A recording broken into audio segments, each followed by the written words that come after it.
We hear about sustainability all the time from the news, social media, and some of the world's most well-known organizations. Consumers are demanding sustainable products now more than ever before, and companies are responding to that by changing their policies and processes to meet those demands. Sustainability has a lot of different meanings, depending on how people define what living a more sustainable lifestyle looks like for them. It could be recycling, biking to work, or donating clothing. But when it comes to our food and agriculture system, what exactly does sustainability mean?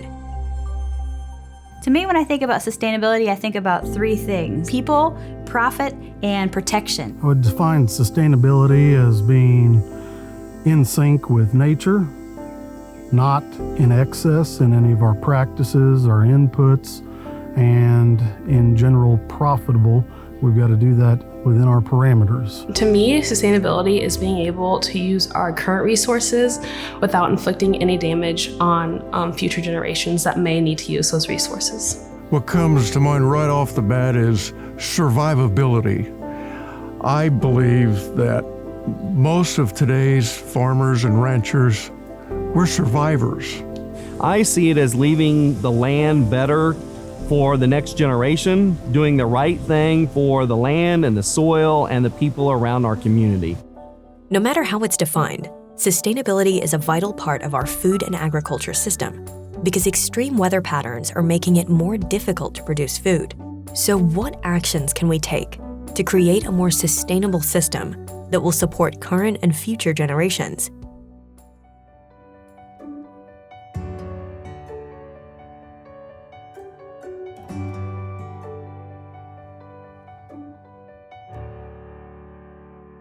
Creating a more sustainable food and agriculture system requires multiple factors and people working together to be successful.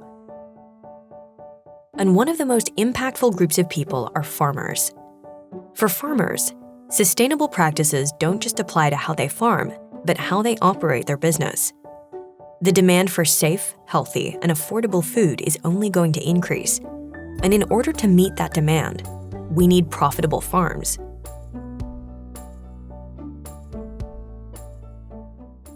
Every farmer knows that while we're doing what we're doing today to try to grow a safe, reliable food source affects next year. It affects the next decade. And we know that we're playing the long game. And in order to do that, sustainability is absolutely a part of the equation.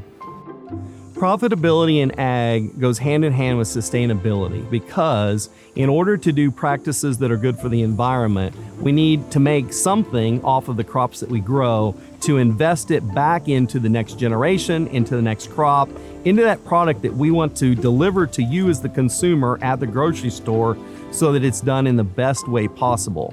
If our farmers aren't profitable, then they're not going to stay on the land. We'll lose our generational knowledge from years and years of production history being passed down. That's a lot of experience, a lot of knowledge that we can't afford to lose. With geopolitical conflicts, it's more important than ever to be more sustainable. Prices for commodities, for external inputs are very volatile right now, and having resilient and sustainable farms will ensure that farmers will have profit. Since sustainability and profitability go hand in hand, farmers are already implementing many sustainable practices that are the most effective for their region and type of operation. We can start with no tillage, then we have cover crops, we have precision agriculture. We can manage nutrients differently just to make sure we are applying enough for a good crop. We've gone to conservation tillage or minimum tillage on some acres, no till on the other acres, to reduce the amount of trips across the soil and allow the soil aggregates to build back up. The second thing would be the adaptation of precision agriculture, where we're using grid sampling to tell that fertilizer truck exactly how much fertilizer to put on each 2.5 acre grid across that field. Some of the sustainable practices that we can implement on farms include things like cover crops, no-till in a row crop system, adaptive and rotational grazing with livestock, multi-species grazing, nutrient management, the correct placement, timing of their fertilizers, the correct amounts, so we don't have runoff into the water, we don't have volatilization into the air and loss. That's a profit loss, and it's also environmental degradation. While farmers' practices are key to creating a more sustainable food and agriculture system, these efforts don't just stop at the farm. The system also relies on the vitality of rural communities. I actually grew up in a really small town in Iowa. I graduated with about, 48 people, and I think those numbers have declined a lot over time. And so we have a lot of schools closing and a lot of small communities that are maybe not going to make it, but we need those communities to be there because we need people to live and work in the areas where they're going to farm, and then they're going to have kids and they're going to need hospitals, they're going to need services. And so we need to have vital communities that can support people to live where they work. And so if we can put this investment into our rural communities, then more farmers will be able to enter the market, which will allow for more specialization of their trade and lead to more sustainable farms. If many farms fail in rural communities, it also affects rural communities in the ways that grocery stores close, schools close. So everything is tied together. So that viability in rural communities and that sustainability is a piece that all ties together. It's clear that our food and agriculture system is complex and interconnected. If one piece fails, a domino effect of consequences follows. And while implementing new agricultural practices can be daunting, the good news is farmers only need to make small, incremental changes to become even more sustainable and profitable. Farmers are slow to move, not because they don't like it, it's because it's a huge risk to make a sharp left turn with your whole operation towards something that isn't a proven market, or the market base hasn't come up to support the demand level that could be incurred. It takes time to implement these systems and change an operation from one way of doing things to another. It's not an overnight kind of a deal. It takes years and many crop rotations for producers to get the hang of these new practices and to start to successfully implement them on their operations. Start with someone you trust. Start with a crop consultant that you know, or your fertilizer fieldman at your local fertilizer supplier, and get some ideas. Get a new set of eyes on your operation. For a farmer to get started working towards a more sustainable operation, it's really not that hard, and you don't have to take giant steps. But the first thing I would do is look around at what your neighbors are doing and see if there's things that they're being successful at that you could incorporate into your operation.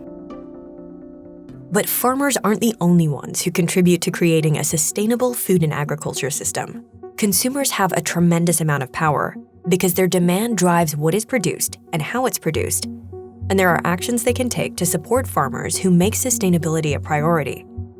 I just think about the cereal aisle as almost the most overwhelming aisle of all the different cereal choices. I can buy name brand, I can buy generic, I can buy organic, I can look at the label and see where some of these things are grown. Consumers just have the ability to make a lot of choices. To produce food in a sustainable way, one of the easiest ways you can do is just think about the choices that you have. And if you have a choice between two things, what's the one you can pick that required less resources to get it to where it is?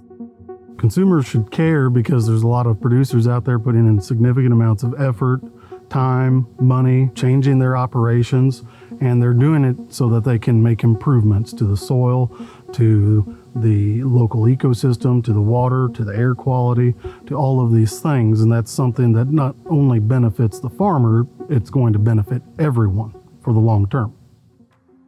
Just like how sustainability has multiple meanings depending on who you talk to, creating a more sustainable food and agriculture system relies on multiple people taking different yet achievable actions all at the same time to be successful. Our priority is, as well as the priority of consumers, is to preserve the natural resources and take care of our planet. And nobody knows how to do that better than the farmers, ranchers, and ag producers who feed, fuel, and clothe the world. With sustainability, we think about what's better for the next generation. I want to make sure that they have clean water, that they have a nice place to live with clean air. I don't want to do anything to harm my children or future grandchildren. The important thing to remember is that we are all driven by the same goal. Whether it's farmers implementing sustainable practices, researchers and educators driving the industry forward, the next generation of agriculturalists preparing to lead, marketers bridging the communication gap from farm to table, or consumers choosing to spend money on sustainably grown products, we are all responsible for improving our environment and helping provide for current and future generations.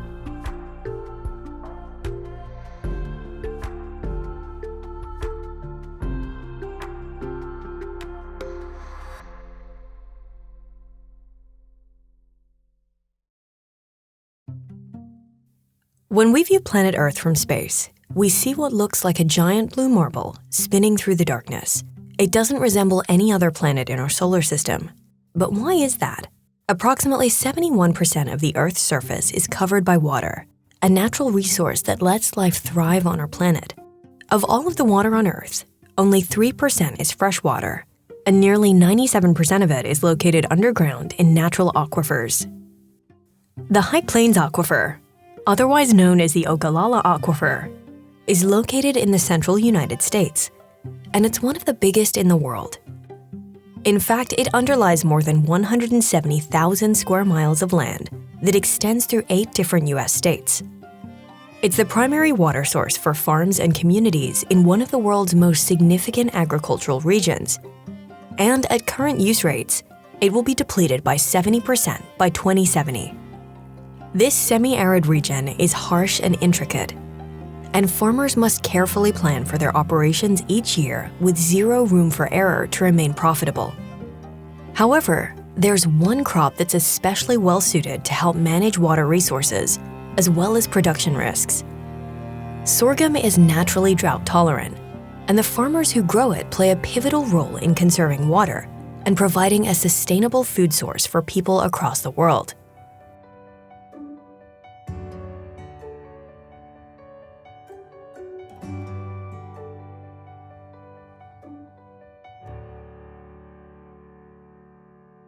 News of the declining water levels of the Ogallala Aquifer is anything but new, especially for farmers.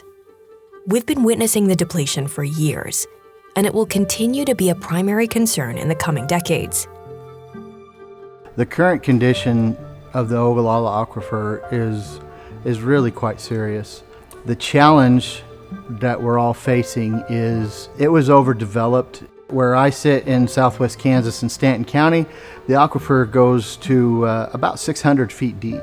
And that's where we run into what's called red bed, and that's the bottom of the aquifer in our area. Over 90% of the water pumped from the aquifer is used to irrigate crops, with billions of dollars a year in food and fiber dependent on its water resources. This demand creates massive water level reductions throughout the aquifer, with some areas already depleted and others seeing significant declines. The Ogallala Aquifer is being mined. In other words, it is being depleted faster than it can be replenished. Some areas are being mined faster than others, and if we continue to let this go, then we're going to get to the bottom, and that is not something that we want to see for locals, or even it'll become a worldwide problem because of the agriculture that is produced here within the entire Ogallala region itself. Groundwater managers look at those depletions, and we look at ways that we can cut back in order to slow that depletion down. The variability of annual rainfall on the High Plains is also becoming increasingly volatile, leading to longer and more severe droughts that create additional pressures on the Ogallala Aquifer. Drought conditions accelerate its decline as groundwater resources are used to offset lack of precipitation. Where we're at, I probably won't be irrigating the ground that I'm on in 5 years. It's not that the aquifer will be depleted at that point. It will be far enough down that the energy that it takes to lift the water up for the amount of water that you can get at a time will not be economically viable to continue. It's expensive to pump that water. It's very, very expensive to pump that water, and farmers cannot use just as much water as they want. They are regulated by not only their water right, but also regulations with the local enhanced management area. They're using only really what they need to produce a crop. They're dependent upon that crop to put bread and butter on their table. For much of the 21st century, most of the region has suffered at least some level of drought, with some areas experiencing extreme drought, a significant issue for farmers looking to maintain a healthy and productive harvest. Because we can't irrigate on the high plains the level that we used to, then the consistency of the crops that we'll be able to grow year over year will be much more dependable on Mother Nature and what we're able to get from the sky. When it comes to rainfall, we're about 15 inches a year annual here in southwest Kansas. You really have to make each step count. Because of the declining Ogallala aquifer and volatile weather patterns, it's important to grow resilient and resource-conserving crops like sorghum and use other innovative tools to help conserve as much water as possible. Sorghum is a very resource-conserving crop and does very well in the arid climates where rain is few and far between. And if it gets run short for a little while, it doesn't just give up and die. It goes into defense, it lies dormant, and then the next rain comes, and then it'll pick up and carry on from there. It's true. Sorghum is incredibly drought tolerant. And since it requires 30% less water than other cereal crops to thrive, that kind of savings could supply 16 million homes with water annually.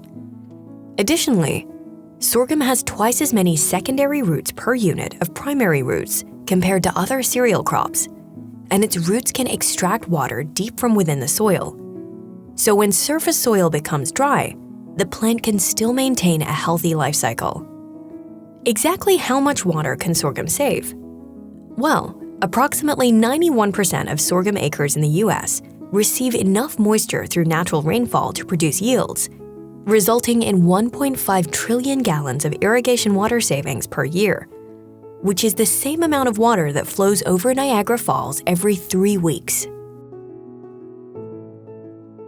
Sorghum uses a considerable amount less water than some of the more intensive crops that are known to be grown in this area, and by incorporating sorghum into a crop rotation can be very beneficial to conserve and utilize less water.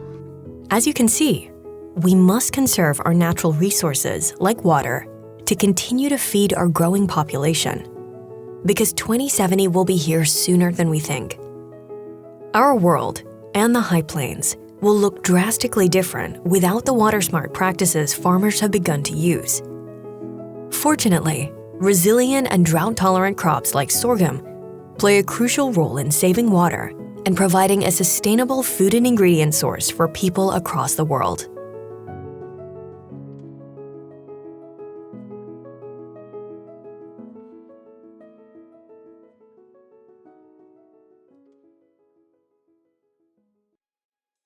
Healthy soil is the foundation of productive agriculture, and it's a key component of sustainably using natural resources. When managed with minimal soil disturbance, soil provides rich and fertile land that helps crops thrive. If soils must be disturbed, the consequences could result in a loss of topsoil.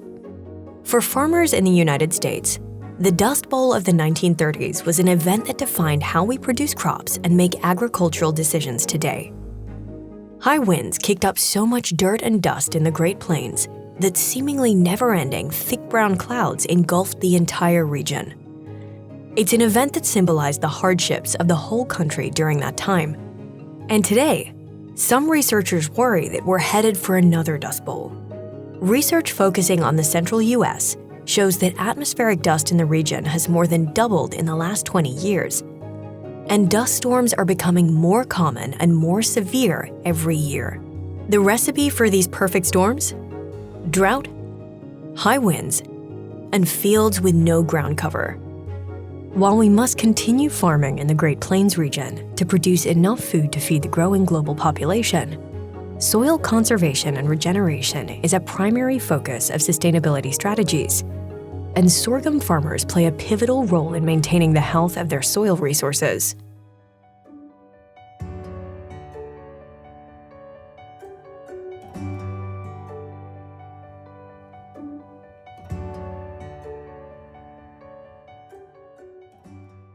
So, if soil health is critical to a sustainable food and agriculture system, what components make up a healthy soil? A healthy soil is any soil that is able to support plant and animal growth and productivity, is able to regulate water, is able to regulate pollutants, and is able to provide support for plants, kind of physical support for plants. So healthy soils are kind of the foundation for production agriculture. So when I think about some of the main principles of soil health, I think about really just three things. One is keeping soil covered. So whether that's with plants that are growing or crop residues themselves, keeping the soil covered is one of the best things we can do for keeping it there so it doesn't blow or wash away, but also so that microbes can break down those residues or break down those plants and turn them back into soil organic matter. Crop rotation is super important too. So we know that if we grow the same crop forever on the same soil, we can end up with pest problems, we can end up with disease problems. So crop rotation is a really good thing. The last principle is minimal soil disturbance. So minimal the soil disturbance is good. No-till or direct seeding, where we're just driving through old crops, or even interseeding, where we're planting new crops into a current living crop. And if these are the principles of soil health, what is causing the soil degradation or the decline of soil health and concerning farmers and researchers across the world? I think agriculture's biggest challenge in degradation is through erosion. So physically losing soil from one place where it's useful in the field to other places where we don't want it. Heavy tillage really breaks up soil, makes it subject to erosion, and until new plants grow again, there'll be a period of time where it's bare. So when you look at the U.S. high plains, we are in an environment that is semi-arid, characterized by low water availability. So with this low water availability, it impacts our production. So with crop production being low, we have less residue cover on the soil surface. And then we also have high winds, and that causes wind erosion to be severe in some parts of western Kansas. And we also have, sometimes we have high intensity rainfalls. You can have loss of soil through wind and also through water erosion. So these are some of the factors that cause soil degradation in our environment. In order to improve soil health, farmers look to crops like sorghum. Simply including sorghum into a crop rotation adds diversity to the cropping system, potentially leading to increased organic matter, enhanced microbial activity, and improved post-harvest residue breakdown. It also pulls carbon from the air and keeps it in the ground. Sorghum can regenerate soils because it produces an extensive amount of biomass, both above ground and below ground, with their very fibrous roots. In climate-smart agriculture, the amount of biomass you produce is proportional to the amount of carbon you sequester.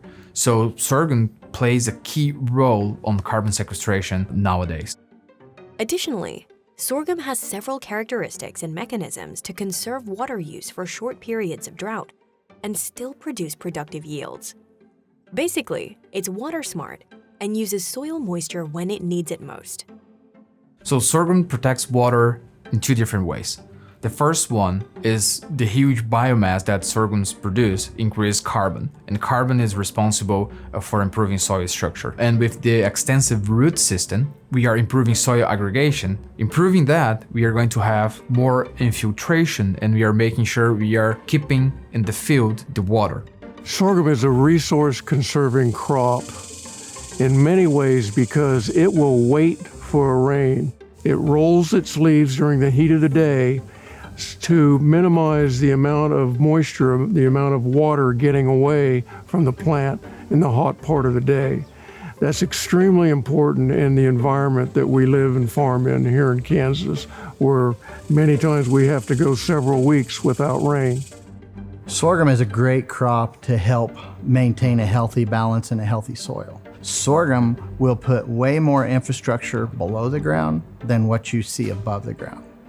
Sorghum will go dig deep to find the resources to make the crop. Not to mention, when farmers implement no-till or reduced-till practices to minimize soil disturbances, these practices enhance sorghum's ability to retain moisture, improve soil health, maintain soil structure, and avoid greenhouse gas emissions in multiple ways. In the high plains, no-till has gotten rather popular because one of the consequences of doing a lot of tillage is that you make the soil surface dark, and then the sun comes and hits that. We get a lot of water evaporation. With practices such as no-till and cover crops, we start rebuilding the soil organic matter at the surface first, and then over time that can sort of work down. But even just rebuilding it in the top 2 inches is so important. So, who's already on the cutting edge of reduced tillage? You guessed it, sorghum farmers, nearly all of whom have adopted reduced tillage techniques on the plains for generations. Most of the grain sorghum in western Kansas is planted no-till, and that has been very, very helpful in maintaining soil health. If you have a no-till system, we are storing more water. Not only are we storing water, we also have crop residue that are being added to the system. Because of sorghum, we have a lot of no-till adoption too, and this helping to build soil. We have residue protecting the soil. We have biomass being added to build soil organic matter content, and that has been very helpful to us. Regenerative soil strategies have never been as important as they are today, because we can't afford to repeat history. Today and tomorrow, sorghum farmers are committed to these strategies to protect the soil from erosion, improve overall soil health, and sustain their way of life for generations to come. It is a life's work to keep our fields healthy. I want people to fly a drone over my field in 50 years and say, look what this guy did.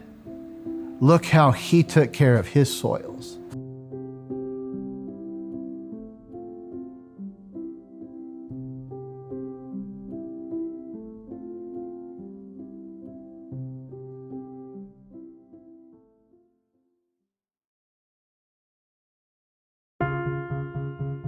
When we go to the grocery store, our food options are endless. We can buy produce that's out of season, or produce that's the exact size, shape, or color that we want. If something isn't in stock, there's always a substitute nearby. It's incredible to think about how each ingredient in each box, bag, or can of food we put into our cart made its way from here to here to here. The sheer amount of food choices we have at our fingertips is so overwhelming that it's hard to imagine a world with empty shelves. But by 2050, we'll need 60% more food to feed a world population of 9.9 billion people, according to estimates compiled by the Food and Agriculture Organization.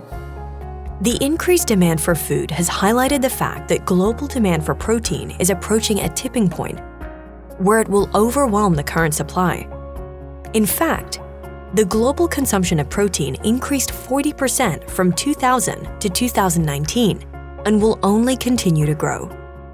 With extreme weather patterns threatening our ability to produce more food, farmers are facing more pressure than ever before, which is why growing the resource-conserving ingredient, sorghum, is critical to feeding humans and animals in a sustainable way.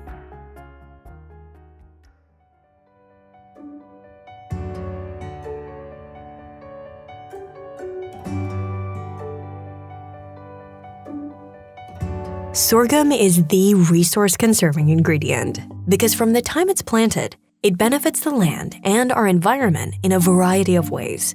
Companies right now are looking for ingredients with neutral or even negative carbon footprints, and sorghum is a solution because of the low resources that it takes to grow the crop. To help consumers and companies make an educated decision, New Life Market did some data collection on our farms in 2020. What we found was really exciting. So in the fields, the sorghum is actually carbon negative, which means that instead of releasing carbon into the atmosphere, it's actually sequestering carbon into the ground as the crop grows. It's a delicate equation of the plant itself and what it can give back to the earth and to the air, and then what inputs the farmer has to to use to grow that crop. The main inputs that we think about are tilling, which breaks up the soil and actually releases carbon. With sorghum, most of our fields are low or no till. The other big factor in this is water use. If we have to use irrigation pivots to add water to the fields, that uses gas or energy to power the pivot. It also uses water,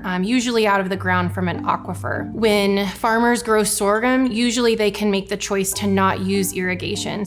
Today, sorghum is used in over 350 consumer packaged products and 150 pet food products because of its versatility. Even at the most basic processing level, sorghum can be milled many different ways. Sorghum is incredibly versatile, and we can find a form of sorghum that works for almost any food application. Whole grain sorghum can be cooked at home and eaten just like you would rice or barley. We can also consume pearled sorghum at home in a similar way. If sorghum is milled into flour, it can be used in bakery products like bread and cookies and crackers. If the sorghum grain is milled into a sorghum meal, it can be used for extrusion, which is used to make puffed snacks and cereals. If the sorghum is popped, it can be consumed as a popped product or used in a trail mix or a cereal or a bar. But sorghum isn't just for human consumption. It's currently being used in over 150 pet food products too. Sorghum in our laboratory has been a very versatile grain. First off, we've ground it just like you would any other cereal, include it into the ration that goes through the extruder, and we make nice little crunchy kibbles.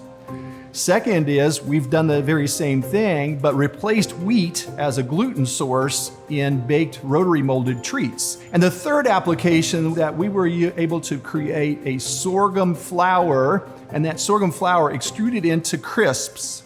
And with those crisps, they had this nice nutty flavor and this unique sort of texture on the outside. So they didn't absorb moisture very readily, which made them perfect for an application of a granola bar for dogs. Adding this non-GMO and naturally gluten-free ancient grain to your diet, or your pet's diet, provides a ton of nutritional benefits. One serving of whole grain sorghum is an excellent source of 12 essential nutrients. It contains 10 grams of protein and nearly double the iron as a 3-ounce portion of beef sirloin steak. Research has shown a correlation between sorghum consumption and decreased risk of diabetes, heart disease, cancer, and some neurological diseases too. Most of what we study in companion animal nutrition has direct relationship to your nutrition as people. What we've learned about pet nutrition in the last 20 to 40 years is very applicable to human foods and nutrition as well. Primarily, it's a source of starch, and starch is a readily available source of energy. The starches in sorghum are somewhat different than they are in some of the other cereals. In short, they're slower to digest. And so they, in essence, create a lower glycemic index, which means that if you are a diabetic or if you have prediabetes or type 2 diabetes, where you're having to control your insulin and glucose levels, sorghum could be an ideal source of starch in your diet. Second, sorghum is a high quality source of antioxidants. So pound for pound, sorghum can be a higher source of antioxidants for your circulation and physiology than blueberries. As the resource-conserving ingredient, sorghum sustains the health of people, animals, and the land through its nutritional value and agronomic traits. Not to mention, its versatility and diverse applications make it an in-demand crop, which helps sustain the profitable farming operations needed to meet the food demands of 2050 and beyond. As a consumer, by choosing to add sorghum to your diet, you are adding a nutritious, gluten-free, non-GMO, sustainably grown grain, supporting sustainable food products and sustainable farm operations. You're supporting that farmer and their livelihood, and you're also making a huge impact for our planet. The United States is the largest sorghum-producing nation in the world, so next time you're at the grocery store, select sorghum for you and your pet's next meal. Because by purchasing sorghum, you're supporting U.S. farmers who are dedicated to growing one of the most sustainable and nutritious crops available.